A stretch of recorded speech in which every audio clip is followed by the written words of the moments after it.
Good afternoon, everyone, and welcome to the Coast Watch Football live review and discussion of Australia's 2-1 defeat to the USA. The Matildas are out of the Olympics. It's a huge disappointment for Matildas fans.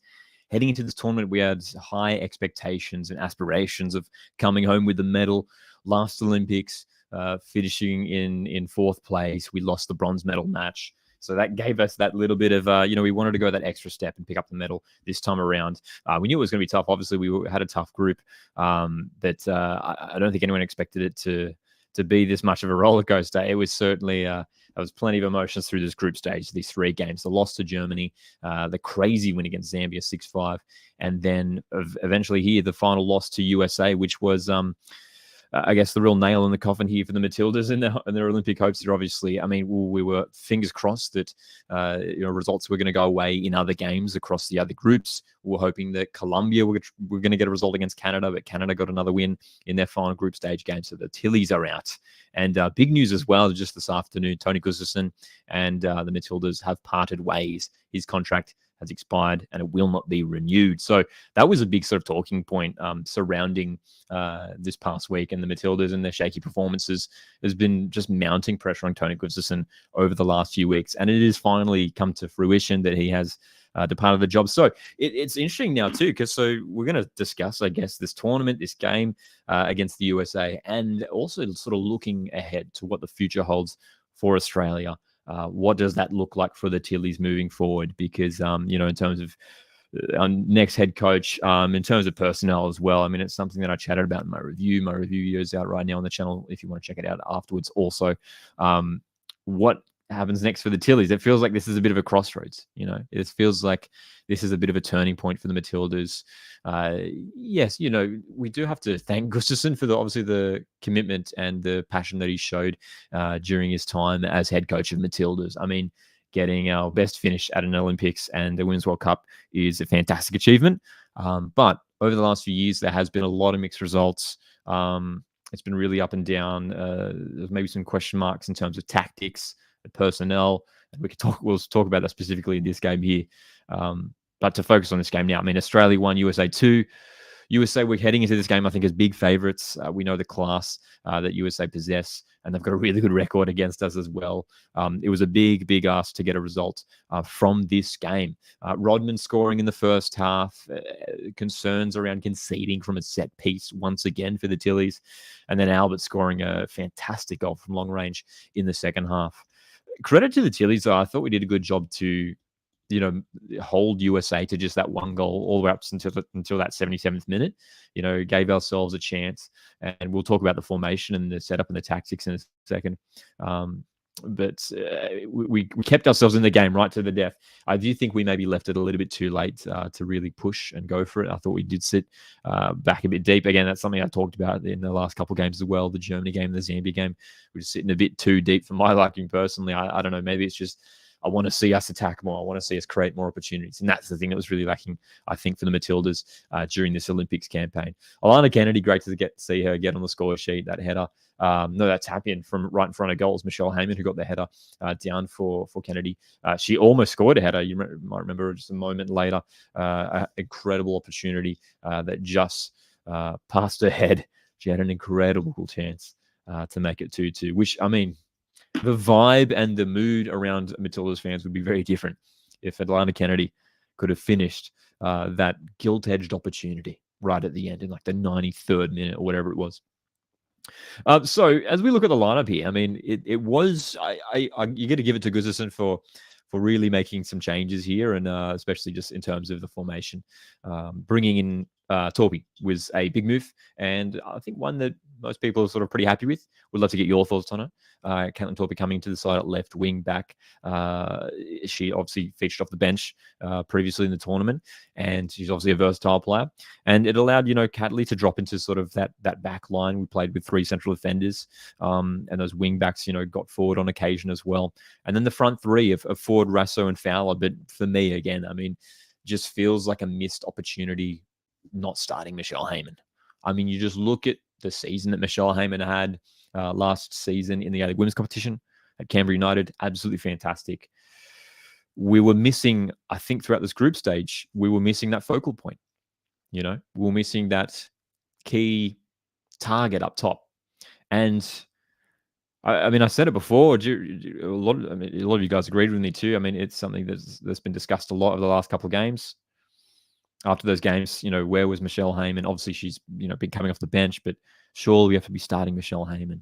It just feels like the missing piece. Like you look at this lineup here for the Tillies that we've been fielding, and it's strong. It is strong. Obviously, we're missing Sam Kerr due to injury, but Ford, Rasso, Fowler, Cooney Cross, Gorry. I mean, this is near full strength Tillies, basically without Sam Kerr. And it just made sense that Michelle Heyman should have been that player to step in and be that striker to not only just, it's not simply just like, oh, if, Michelle Heyman had started, we would have, scored more goals and won more games. I think she would have complemented the likes of Fowler, Ford, and Rasso. I think that could have been a really dangerous sort of front four going forward, you know what I mean? To almost be that target to sort of not necessarily score the goals. Obviously, she would score goals, I think, if she got the opportunity. But sort of take the focus away from some of those other players. Like I thought Mary Fowler was, really well nullified across basically all three games. She didn't have too much influence. Same could probably be said with Ford and Rasso, who maybe weren't at their best across these three group stage games as well. G'day, Cameron in the chat. Rasso, not a none. Yeah, I agree. It was interesting seeing how much Gustafsson did sort of swap things around up front. Hey, I mean, we saw Ford shift into the middle at times, Fowler shift into the middle at times as well. Obviously, Courtney Vine in the first game against Germany as well. She was utilized as a central striker. And throughout all the games, he was chopping and changing in terms of who was going to play through the middle, almost as if he was sort of trying to solve things as he went through the game. But it just seemed like so obvious that the solution was like sitting on the bench the entire time. And yeah, as we mentioned, like, I mean, Michelle Heyman obviously got game time off the bench, but you can't help but wonder. I mean, I don't know if we're just saying this now just because obviously we've been knocked out of the tournament, but you can't help but wonder what these games would have looked like had Michelle Heyman started, hypothetically, if she started this USA game, maybe we get like an early first half goal. All of a sudden the game has a completely different complexion to it. So it's these things that are sort of like playing on my mind now. I'm like, these missed opportunities. Look, we've got to trust Gustafsson and what he's doing. He obviously went to this game with a plan, and it was a fascinating scenario heading into this game as well, because we needed to get either a draw or a win. And if we did lose, we would need, hoping that other results would go our way, which of course they didn't. And I never like doing that as well in tournaments, like just, banking on, other teams to get the results that we want. I think we just have to forget about what's happening elsewhere and put in the best performance we can possible. But obviously he went to this game like hoping to get that draw, hoping to come away with just that point, which would have been enough to take us through to the next stage.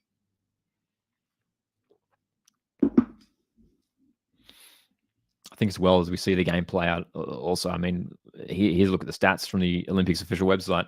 20 shots for the USA. They really controlled possession for much of this game as well. Australia with just 6 shots, 2 on target. I mean, that's the other thing that's really, it's not a good look for the Tealies, just the lack of chances. I mean, that's one of the biggest things that we've seen.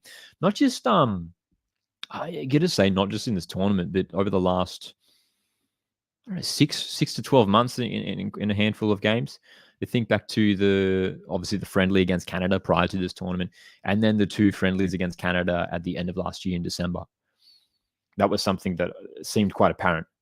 We really, really struggled to create opportunities. Cameron, great question. What's your thoughts on Kennedy being a fail-safe as a 9? Yes, it was desperate times, wasn't it? It was desperate times. I'm glad that he went for it in the end and just threw them up forward.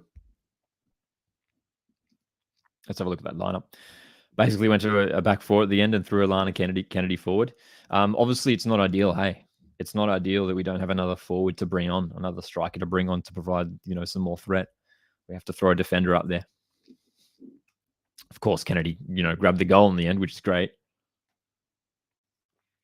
But yeah, it's not ideal. It's not ideal, that's for sure. She's obviously fantastic in the air, Alana Kennedy, with her height and her strength. But I think the other thing as well is that it was almost too little, too late.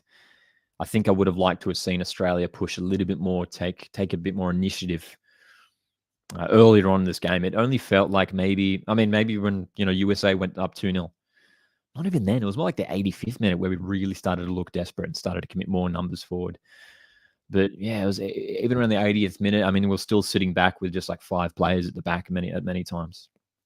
And again, just sitting really, really deep, which is, I think, something that really hurt us in the Zambia game as well. Just sitting far too deep, allowing way too much space. And every time we got the ball, it's just such a struggle to get forward and create some real dominance on the ball as well. Again, just like 33% possession. Like, these aren't good numbers, dude, from an Australian point of view. Like, yes, we're playing USA, but with the team that we have, it's a talented players. It's a talented squad. We shouldn't be putting up numbers like this. And then that's why I think it's fair to be looking at the coaching staff and looking at the tactics that Tony Gustafsson is deploying and, what's going wrong here. Why are we not creating enough opportunities? I guess you could put the possession numbers down to the fact that we were sort of sitting off the ball and sitting deep and playing for that draw as well. And when you're playing with that sort of tactics, that's sort of those are the possession stats that you see, that's for sure. That's the big question, isn't it, Cameron? I mean, who would be a good Tony Joe replacement? Who's even available? It's going to be really interesting to see who they do appoint. Someone that I've been keen on, talked about him in the last couple of live streams, and it's someone who I've seen a lot of chat on social media about him as well, is Ante Juric, who's currently the head coach at Sydney FC. He's got an incredible record in the A-League Women's. He's been the best coach in the A-League Women's, maybe in competition's history. He's done such a good job, won so much silverware, and just consistently successful with Sydney FC, despite the fact that over the years, Sydney FC have lost some key players year after year. They keep coming and they keep showing up, and they're such a hard team to beat, and tactically seem to be so well drilled. I remember we did a watch along for the A-League Women's Grand Final this year, back in May, and Sydney FC really had to manage that game. They didn't have too much control. They didn't have too many chances, but they defended so well. Their shape was so good, and they did eventually take their opportunity when they got it. Shay Connors scoring that only goal in that grand final to win it for Sydney. Ante Juric he's done wonders at Sydney FC, and it excites me thinking about what Ante Juric could do at the Matildas with this group of players. He's gotten the best out of so many players at Sydney FC over the last few years. Obviously, the most recently Courtney Vine, who's been one of the stars of the A-League Women's competition recently. I think Ante Juric in charge of the Matildas feels like a really, really good combination. This group of talented players, and then a head coach who obviously knows a lot of these players from working with them at Sydney FC, and throughout the obviously a lot of these Matildas players have played in the A-League Women's competition, obviously.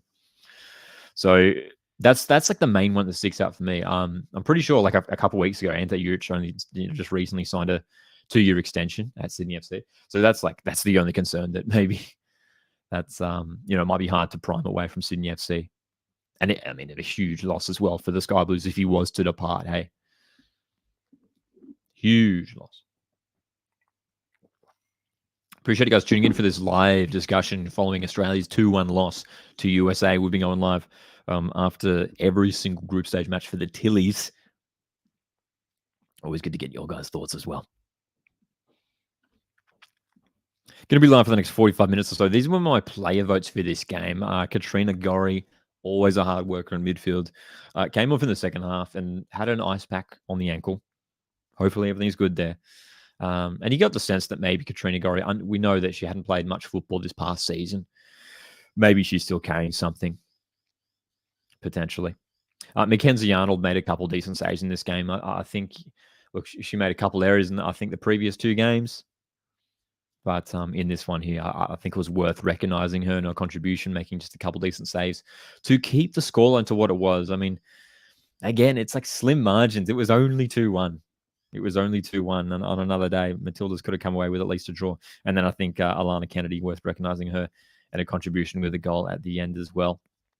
I think the other thing that I want to point out as well with this group of players is that, while it is disappointing, obviously, I think the commitment and the energy and the attitude was there from the Matildas. I think it was there. I think just ultimately, just as a team, like team tactics, I think we just got outplayed on many occasions. And maybe just deployed the wrong tactics at wrong times. Yeah. Even in the Zambia game, which we ended up winning. I mean, it's crazy. It's crazy just thinking that we were down 5-2 in that Zambia game too. Hey, like that should never have happened. That should never have happened. And I mean, like I was saying before, I mean, just imagining what it would be like if we'd won this game against USA, or at least just come away with a draw, qualify through the quarterfinals. I mean, the Zambia game could have ended 5-2. Could have ended 5-2. Things have gone differently. Zambia were looking so dangerous in front of goal. They looked like they were going to score every time they got into our box in that game. It was terrifying. Zambia did finish bottom of the group. Australia in third place, Germany second, USA topping the group, 3 from 3 for the Americans. The goal difference doesn't look great too. Obviously, -3, conceding a bunch of goals against Germany.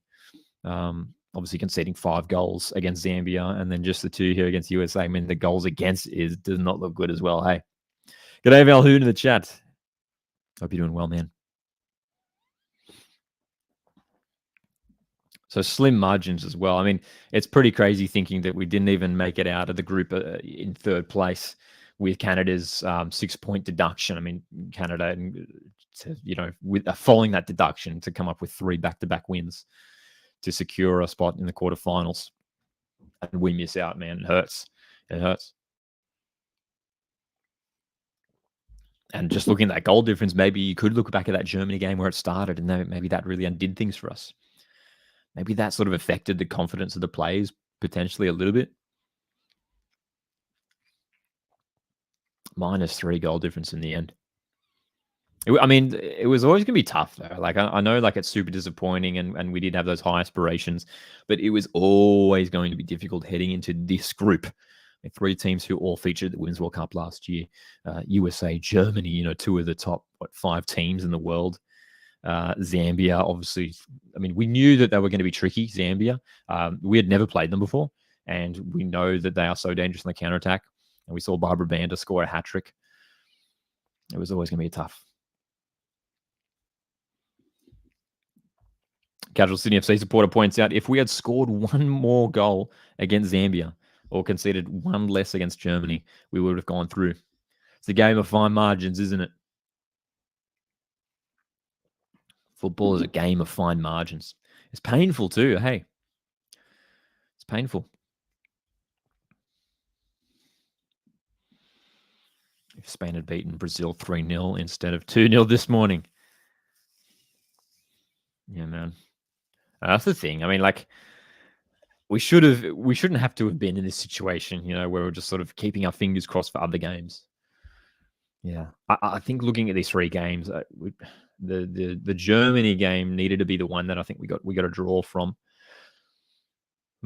That's the one that I think that really hurts. I think, if anything, I almost want to say that this loss against the USA was maybe our best performance. I know it's kind of weird to say, considering we scored 6 goals against Zambia. But yeah, just that first half display against Zambia, and the defensive display was just so shocking. It was so shocking. And it feels like a real contrast, the result of this game, just the 2-1 loss to USA, hey. Dude, it was nervy watching the Canada game too, hey. The Canada-Colombia game kicked off straight after the Matildas game finished. And they got that goal in the second half. And Colombia had a good tournament up to this point as well. So I was quietly confident that maybe Colombia could have gotten a result against Canada. And as Valhoon says here, in the end, we just shipped too many goals. Yeah. Yeah, I think so. I mean, let's focus on the defense now. I mean, in terms of the back line, and as we look at the sort of the back five that was deployed for this game as well. Obviously, for the two previous games, Torpy wasn't starting, and it was like a back four of Carpenter, Kennedy, Hunt, and Catley.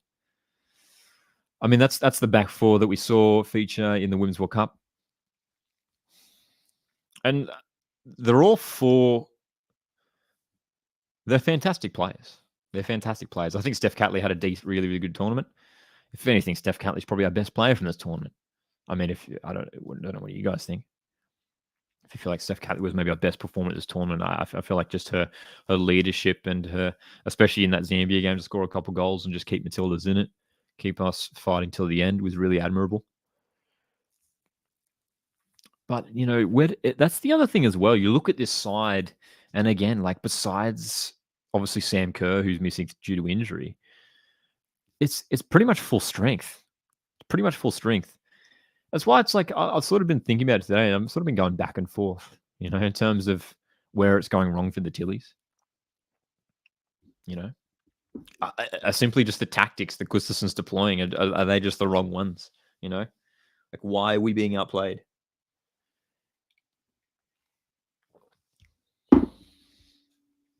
I had a feeling we were going to get through, man, too. I mean, especially after the Women's World Cup and how that had transpired. And I remember doing the review video here on the channel almost this time last year, right? During the Women's World Cup, after that Nigeria game in Brisbane when we lost. And the energy around, the vibe around the team and the fan base was not good. It was not good. I mean, people wanted Gustafsson to step down then after losing against Nigeria and then to come back and get the big win against Canada. I thought maybe that it was going to be a similar storyline here. I was like, we'll come good. We'll come good in the end. But it just didn't. Just never did, which is disappointing.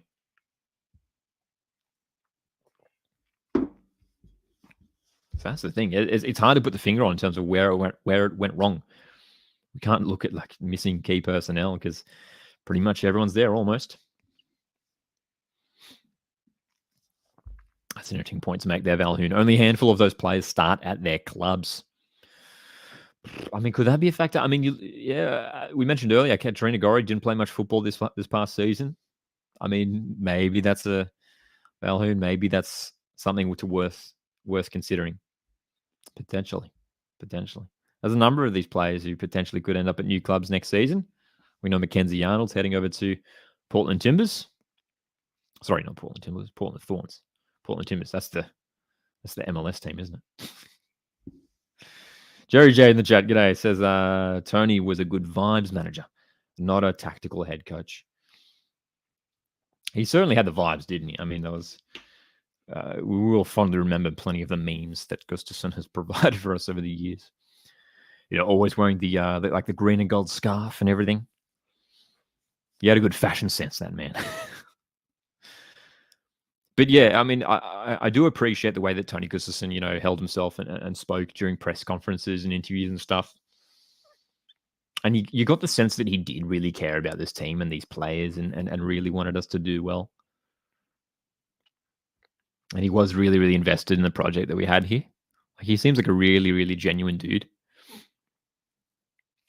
But yeah, I mean, in terms of tactics, I mean, look, I'm not going to question his I'm not going to question his, credentials or anything, or his tactical, his coaching abilities. But yeah, I mean, just summing all the things up here right now, and the fact that we've been knocked out of this group stage with a squad that is near full strength, it all ends up pointing towards the manager, the head coach. And of course, if you're just tuning in, if you haven't heard this afternoon, Tony Gustafsson has departed his head coach job at Matildas. He has parted ways with the Australian women's national team after a few years in charge. The contract was due to expire, and it has expired, and it will not be renewed. So it wasn't like a sudden sacking or anything. It was sort of just a mutual parting of ways. Hey, a mutual parting of ways for Tony Gustafsson and the Matildas. We're going to be live for the next half an hour or so as we discuss the ramifications of this tournament and discuss what it looks like going forward for the Tillies. We'll play some griddle towards the end as well. Griddle's always a good fun A-League player guessing game that we'll play towards the end of the stream. Appreciate us tuning in. Make sure to hit the like button to support the channel. You can also consider sending through a super chat if you want to support, and subscribe if you're interested as well. We've got a lot of content coming out at the moment. It's been a busy week. We're at the Australia Cup Round of 32, as well as obviously the Tillies in their Olympics campaign. Australia Cup Round of 32 is going strong at the moment. More games on Saturday and next week as well. So Gustafsson departing the Tillies. Where to next for this side? Something that I mentioned in my review video that I put out earlier this afternoon as well, which you can check out afterwards, is potentially we might need to see some fresh faces come into this side in terms of personnel, in terms of players. And a lot of these players, look, I want to preface that actually by saying that I think there's some really talented players in the squad. And we love all these players, and they've become icons not only of Australian football, but of Australian sport. You know, the likes of Mary Fowler, Sam Kerr, Hayley Raso have become like household names in Australia over the last couple of years, which has been awesome to see, man. Hey. But potentially we need to look at maybe some more youthful options. That's some really talented players coming through the A-League women's over the last few years. You know, I'd be really interested to see. I mean, we've seen it with Graham Arnold in the Socceroos a few times. There's been a real shuffle around at times. Especially when it comes to friendly matches and stuff like that. To really shake things up, bring in some new players. Don't be afraid to drop some of these more senior players who maybe aren't performing or maybe aren't getting too much time at their respective clubs. That'd be interesting to see. Valhoon, perfect question. As we discuss it now as well. Question is, who would come into the side?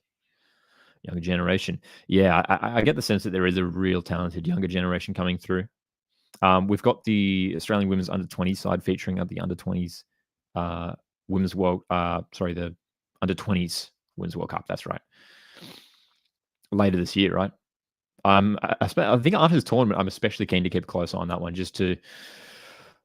because that's the next generation. Obviously, this is the next generation of Tilly's players, and there could be some real stars in that cohort of players. A lot of those players currently playing in the other women's competition, man. So I get the sense as well. Look, women's football and women's sport, women's football is growing at the moment heaps, obviously, as we know. And the Matildas have been a huge factor to that. And the A-League women's has had its record-breaking season this past season. Hey, I think this tournament, I think there's like disappointment will just be sort of like a little blip on the radar. I don't think it's a sign of anything too concerning in the long run for me. I think we will bounce back in the end. Obviously, as far as I'm aware, I don't think there's any games scheduled after this one. Hey, there's no Matildas game scheduled, so we don't know what's happening ahead. Obviously, we know that we're hosting the Asian Cup 2026, which is very exciting. I'm sure it's going to be a very successful tournament once again in terms of just the running of it and the operation of it. Obviously, the Women's World Cup a couple of years ago was great. Last year, of course. And that Asian Cup as well. I mean, well, that's the thing. I mean, it'll be good to appoint a head coach real soon and have full focus on that Asian Cup in 2 years' time. And just really, really focusing in on that tournament. That's the key tournament that we have to perform in. And you feel like with that Asian Cup, obviously when it comes to Asian Cups from the Tildas, we're one of the higher ranked teams in Asia. But especially with it being on home soil, we're surely going to head into that tournament as favourites to win it. Surely. So in a way, there's almost more pressure on the new head coach coming in. They got an Asian Cup on home soil in a couple of years' time. Hey.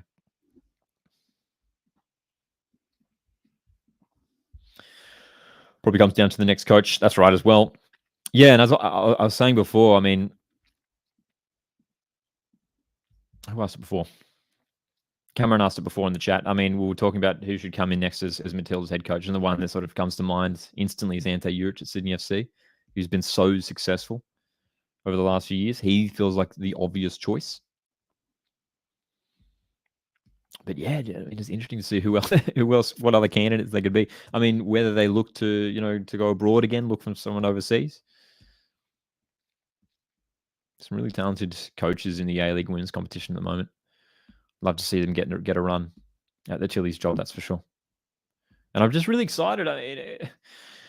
I'm sort of, in a weird way, this tournament, I'll sort of like take the result for now of this tournament because it's almost a bit of a wake-up call. Obviously, it's not ideal to get knocked out in the group stage of any tournament, but it is a little bit of a wake-up call, I think, for the team and for the side, and to, really sort of freshen things up a little bit.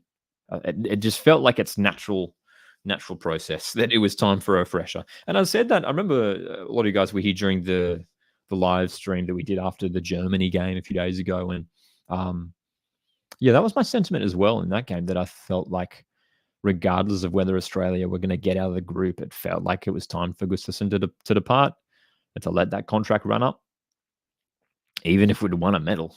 Like, it felt like he sort of did everything he can. He's obviously had a great couple of years with the side, obviously getting them to the Final Four in the previous Olympics and the Women's World Cup. Like that, those are fantastic achievements, and we have to focus on that. Focus on the positives of Tony's tenure as Matilda's coach, and those are obviously the highlights for him, and for us fans over the last couple of years, for sure.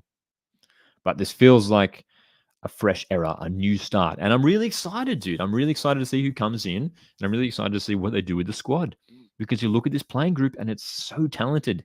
And again, as we mentioned before, like the cohort of young talent coming through, especially at the A Women's competition at the moment, the cohort of young talent coming through, I think there's a bright future ahead for the next 5-10 years for the Matildas.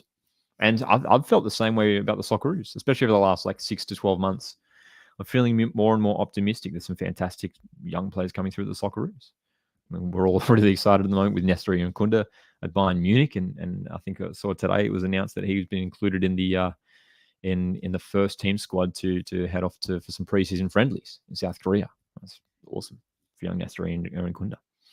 And there's a similar vibe with the Matildas team at the moment as well. There's a great young cohort of players getting regular game time in the other women's competition. Some of these players securing moves overseas.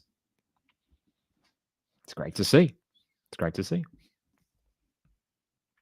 Valhoon here says, phase out old heads like Polkinghorn, EVE, build the team around Mary and Kara Cooney Cross. That feels like that might be the way forward. And I do want to say, I mean, Claire Polkinghorn, Emily Van Egmond have been two iconic Matildas players over the last decade or so. And they've been fantastic for the Tillies. And their experience has been so valuable. But it might be coming around to that time, and maybe another player could include that conversation. Maybe someone like Tamiki Yallop. And don't get me wrong, we love these players and the contribution that they've made to the team. But they feel like sort of, the older players, maybe sort of in their 30s or late 20s. It's time for them to move on. It's been a similar thing with the Socceroos. There's been some real key players move on from the Socceroos. It feels like Jamie McLaren is sort of past the Socceroos window at the moment. There's just some younger players who are just performing better than him at the moment. And Graham Arnold hasn't been afraid to sort of move on and then promote some younger players in more recent times, which has been good to see. And now that we've got 2 years until the Asian Cup, this feels like the right time. I think for the next squad. Yeah. I don't think I'd be upset if to see the likes of those players there, Valhoon. I mean, Polkinghorn, Van Egmond, maybe someone like Yallop as well. I mean, we've already got some fantastic younger players coming through. I mean, Sian Fry, who unfortunately only made one appearance in this tournament off the bench against Germany.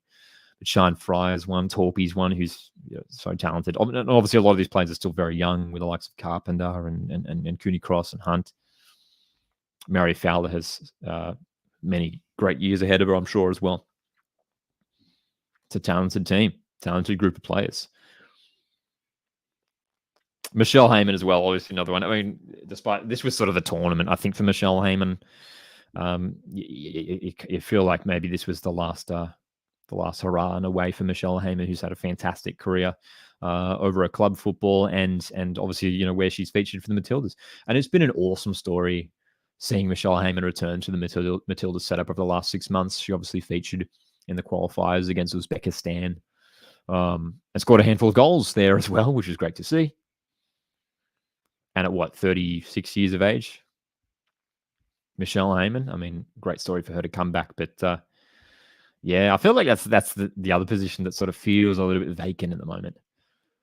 I mean, we've had some players sort of that we're sort of in that setup a couple of years ago with like Larissa Crummer and Emily Gilnick in that position. It feels like they've sort of shifted on from the Matilda setup at the moment. Hey, yeah, that's right, Valhoon. Yeah, yeah. It almost feels like the Socceroos and the Matildas are almost feel like they're sort of going through similar phases at the moment. I wonder if that's some of the conversations that Football Australia CEO James Johnson and the coaches of these teams are going through at the moment in terms of the future. The future. And as you say there, yeah, Mitch Duke may be one of those players who's maybe coming towards the end of his international career potentially. And someone like Cassini Yengi, who's playing pretty well at Portsmouth over the last year. And Cassini Yengi at the moment, for the Socceroos setup, looks to be the sort of the main striker going forward, which is really exciting. I think he's a really talented player. Valhoon says someone needs to replace Sam. I feel like Sam Kerr, I mean, is just one of these generational players. I think she'll still be pretty key cog in the Matilda setup for at least another 5 years or so. Yeah. G'day, Rain in the chat. If Mary had pace, she would be a top 5 strikers right now. Yeah, I mean, like, I feel like I don't know, and I feel like Tony Gustafson maybe doesn't know Mary Fowler's best position. We saw her at a variety in a variety of positions throughout this tournament, whether it was like sort of playing centrally behind the striker, playing up through the middle, playing out wide. Like in this game, for many passages of the game, she was playing on the right-hand side. This formation, this graphic that we have here, obviously this did change a little bit, shuffle around during the game, especially those front three players sort of rotating positions a lot. For me, Mary Fowler's a number 10. I think as a playmaker, that's her key role. That's her best position. And just tactically at the moment, it just doesn't feel like we're getting the best out of her. So I'd be really curious to see what a new coach would do, how they would utilize Mary Fowler and what sort of role they would get her to play as well. There you go, Valhoon. Perfect timing, echoing my thoughts as well. Valhoon says, I see Mary as a 10. Yeah. Just seems like the way forward. Because yeah, as you say there, Rain, like she's not necessarily known for her pace. Like she's not a Hayley Rasso, Caitlin Ford, like Ellie Carpenter, like these absolute speedsters, Courtney Vine. She's not. She's all about, having the ball at her feet. Fantastic dribbling ability, great passing ability. She had a decent effort in this game that just flashed wide of the face of goal. She knows how to score a goal from long range as well. Good striking ability. Yeah, so for me, she's. I don't think we can look at Mary Fowler as as a striker. To me, she's a midfielder and a number 10. Even in this game, she dropped in as one of those central midfielders when we were sort of really pushing for it. For like the last 10, 15 minutes, it was Van Egmond and then Fowler playing in those two midfield roles as Cooney Cross and Gorry were substituted off the field. Tan Lee, that's the big question, isn't it? Are the Matildas going through a squad rebuild? I think they should go through a squad rebuild. I don't know if they are right now. This feels like this current. I mean, if you just look at the lineup graphic here, this feels like sort of the team that we've seen the last few years. And obviously, we've just had like a couple plays here and there, sort of be added to the squad. Torpy, sort of the latest one.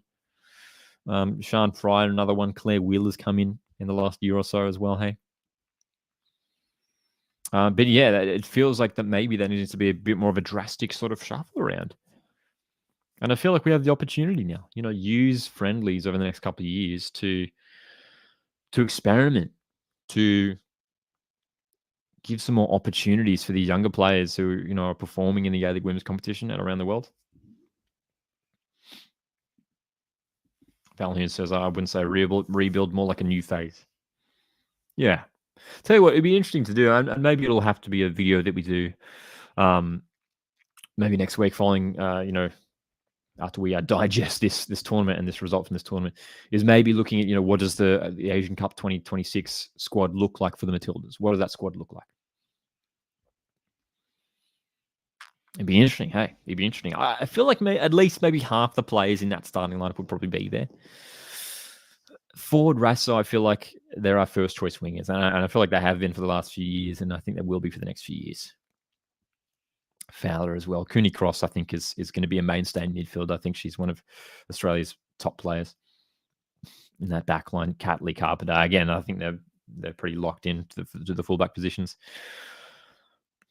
Central defense. It'd be interesting to see some fresh players come into there as well. Tan Lee asks, who replaces Gustafsson? The one that I keep bringing up is Ante Juric from Sydney FC. He's had a really, really successful time at Sydney FC over the last few years and consistently winning silverware and having success with that Sky Blue side. I think he would be a great match for this Chile squad, and I'd be really, really excited to see what he does. We'd love to see it. He's recently signed a new two-year deal at Sydney FC. So, yeah, it'll be interesting to see whether Football Australia can make that happen or not. But you'd imagine Ante Juric is pretty happy at Sydney. But just like looking at just the success that he's had and the teams that he's built over the last few years at Sydney and how the thing that's been most impressive for Ante Juric is that, despite losing like key players over the last few years and losing players to, big moves overseas, and Courtney Vine is another player who's departed Sydney FC this year as well. He's like consistently backed up with success after success. Hey, so that he feels like the obvious choice. If you guys have any other suggestions for who should replace Gustafsson, drop it in the chat. Appreciate you guys tuning into this live watch along. No, not a watch along. We are doing a live watch along on Saturday. That reminds me, for the Australia Cup. We did our first live watch along of the new season last week as well.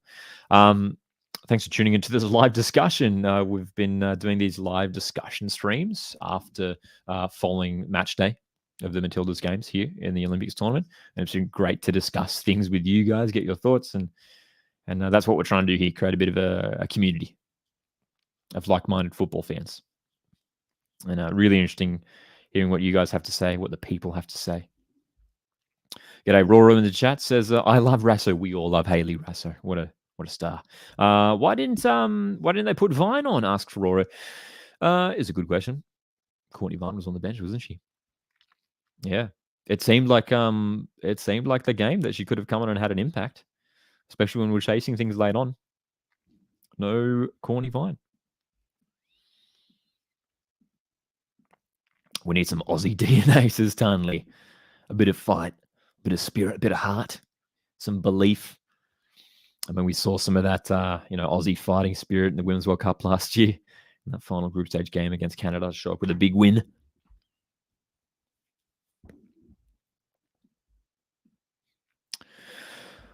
Disappointing in the end for the Chilis. This is another look at the group standings. In case you missed it earlier, USA topping the group, Germany in second place, Australia in third. Again, we were talking about it before, like how painful it was to think about how close we were to making out this group. I want to highlight that comment again from Sydney FC supporter who jumped in the chat earlier to mention if we had scored one more goal against Zambia or conceded one less against Germany, we would have gone through. Yeah. I think conceding 4 against Germany, not ideal. Not an ideal way to start the tournament. In these sorts of tournaments as well, where we just have a few group stage games, goal difference is huge. Goal difference is massive. It really, really is. It makes such a difference.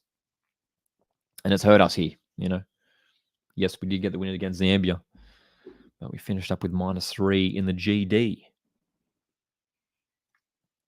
Which is not good enough, dude. It ain't good enough. I'm not going to be happy with that.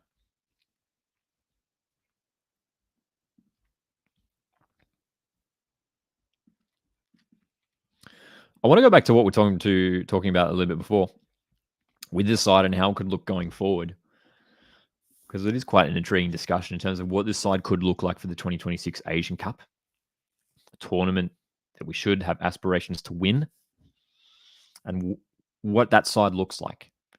I feel like, again, those wide positions are probably the safest positions in terms of the players locked in there. I think Carpenter and Rasso on the right, Catley Ford on the left, that feels like I don't know that I don't know if anyone would change that. If you guys have any suggestions on that, um, let me know.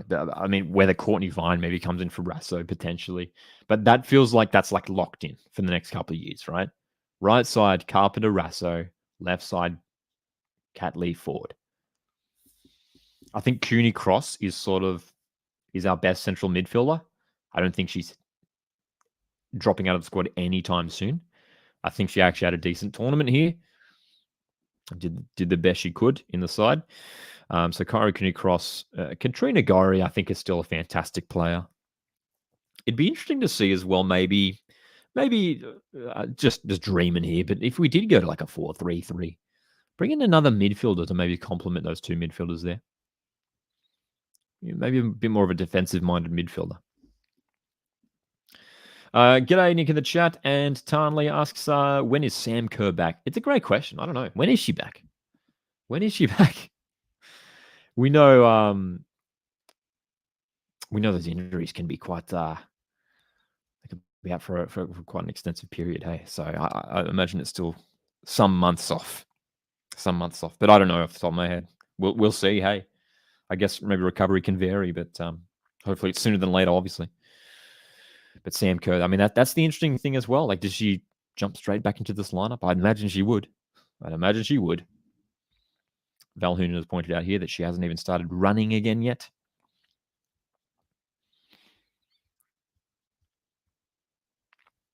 I think as well for these upcoming matches, I mean, well, whatever upcoming matches we have, that we do match up against some sides for like friendly matches against some real top quality sides and a variety of sides as well.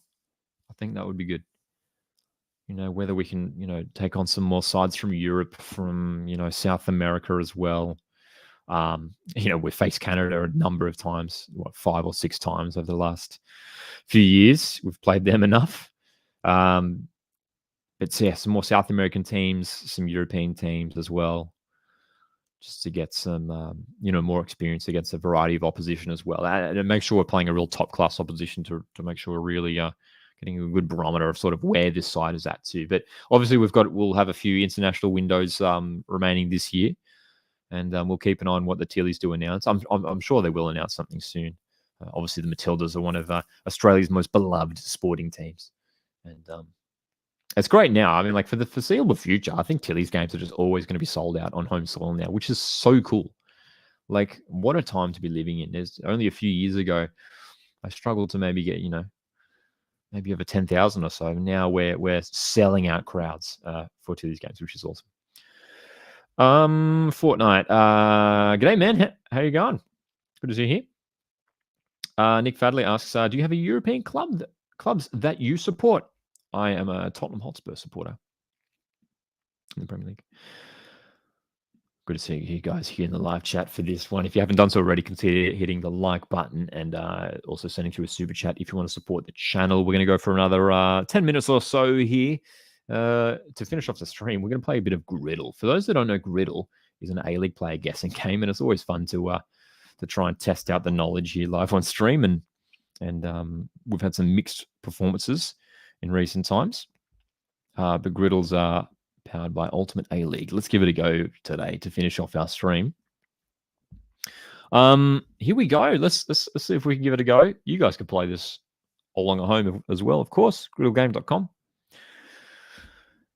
Made by the wonderful folks at Ultimate A-League. Perth Glory, Wellington Phoenix, Melbourne Victory are our clubs involved. Of course, should clarify that at the moment, Griddle is only covering A-League men's players. So we're just covering A-League men's players. 20-plus yellow cards for Perth Glory. Let's start there. Let's go for someone like Jacob Burns. So we picked up a number of yellow cards. They go 42. Wow. It's probably more than I expected. 45% plus win percentage for Perth. Oh, sorry. I'm reading that wrong. 45% plus win percentage and a player who had 20 plus yellow cards. Ooh, it's tricky. It's deceptively tricky too. It's deceptively tricky. Tell you what, I'm going to go Kevin Muscat here. Enjoyed some successful times with Melbourne Victory. Oh, there we go. Clutch. Okay. Okay. 20 plus yellow cards. And more than 3 substitute appearances, right? 20 plus yellow cards. Let's go for someone like Nick Fitzgerald here. Came off the bench plenty of times. 73 substitute appearances. Our first one we've got wrong so far. Let's keep rolling here. 45 plus win percentage for Wellington Phoenix. Ooh, could we go for like a recent player? Wellington obviously had a really good season last time around. Maybe a player who didn't play too many games for them, but enjoyed some successful games. Ooh. So who I'm going to go for here, actually. Isaac Hughes. He only played a handful of games last season, and he managed over 72% win percentage. Rufus says Valhuni. He probably would have been one as well, potentially. I mean, to be fair, I mean, Rufus has been there for many years during some of the years where Phoenix have struggled, so maybe he... we'll see. We might check the answers afterwards. Let's see. Wellington Phoenix, substitute appearances.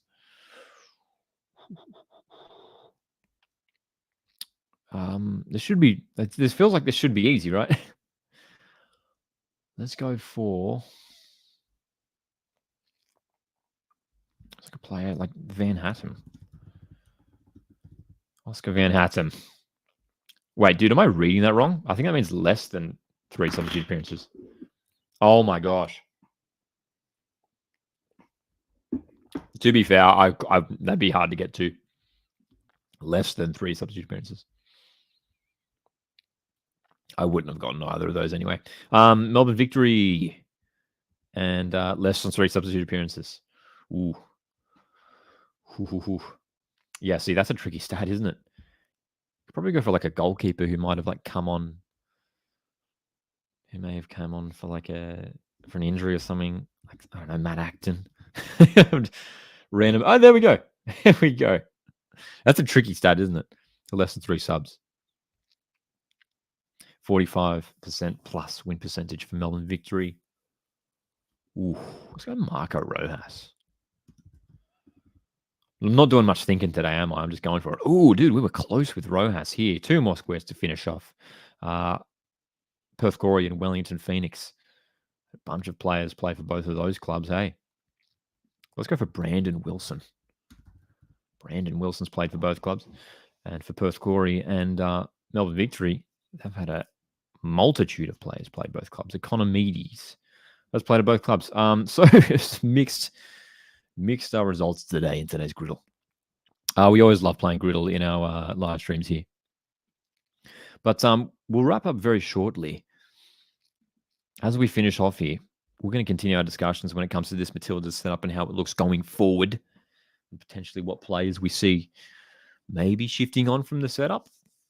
Are they coming to the end of sort of their time in the Tilly setup potentially? Again, like, it sounds brutal, and we appreciate the contribution that so many of the players have provided, but you feel like some of the players a little bit older in this squad, it's time to see some more young faces come in. And someone like Sian Fryers, who's been included in the most recent squads, would love to see her get more involved in this side. And I think she provides something different as well. Sian Fryer on that left-hand side, especially considering we've got Caitlin Ford, who is obviously a natural right footer. Sian Fryer being a left footer. I feel like that makes sense, that we have those 2 options there. And for the right-hand side, I mean, it feels like those wide positions are pretty well covered now for the Tillies.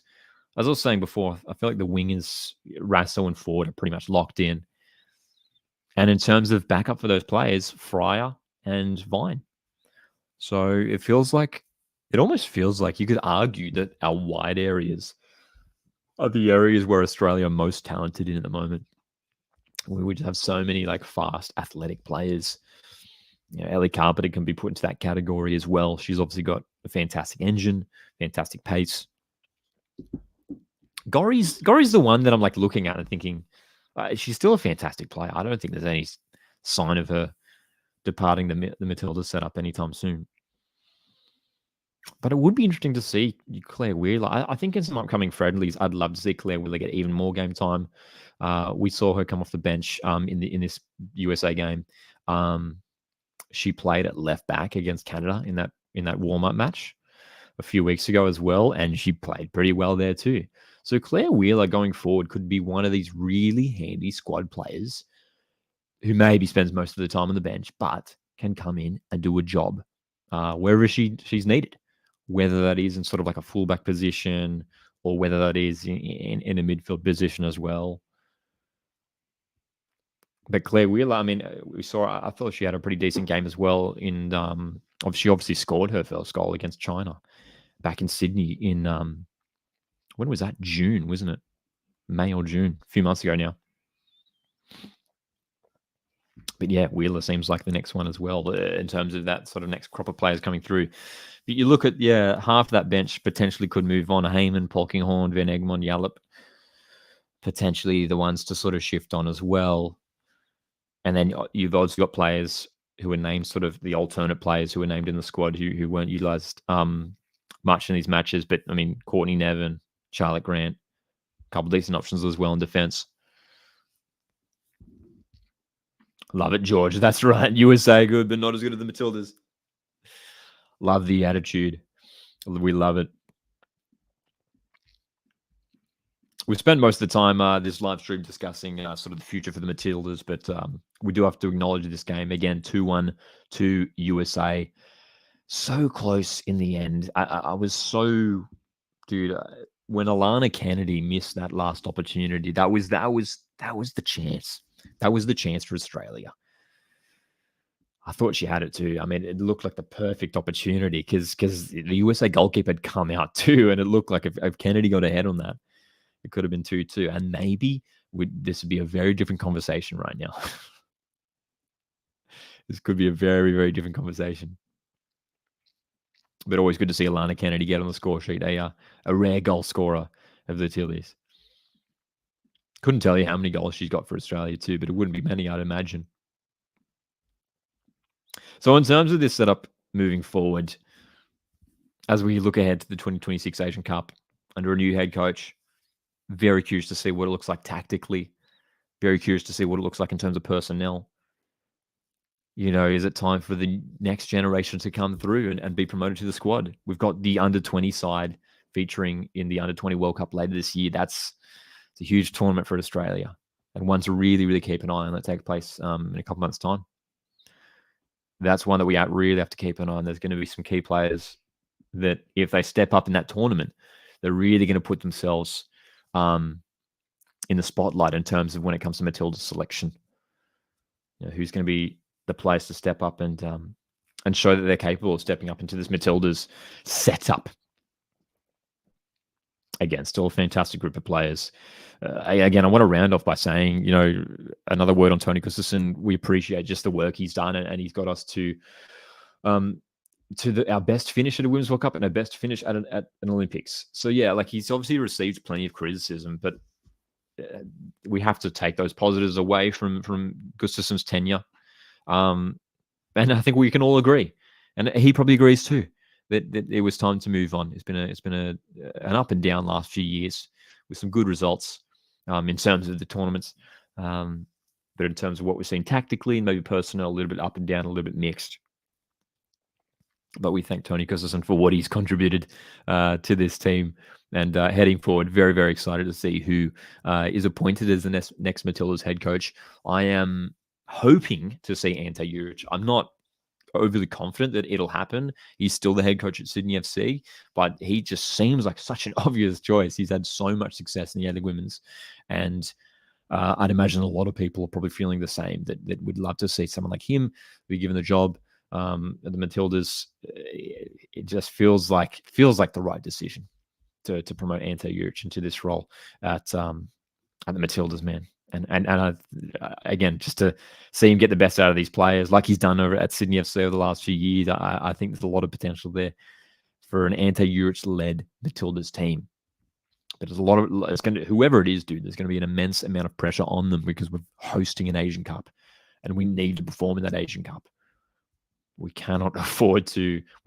Basically, I mean, I know it's years off, but we can't really afford anything less than semi-finals at that home Asian Cup. we are looking ahead to that one. But this Olympic campaign draws to an end. Australia have lost 2-1 in their final group stage game against USA, lost against Germany, crazy 6-5 win against Zambia, an absolute roller coaster this tournament.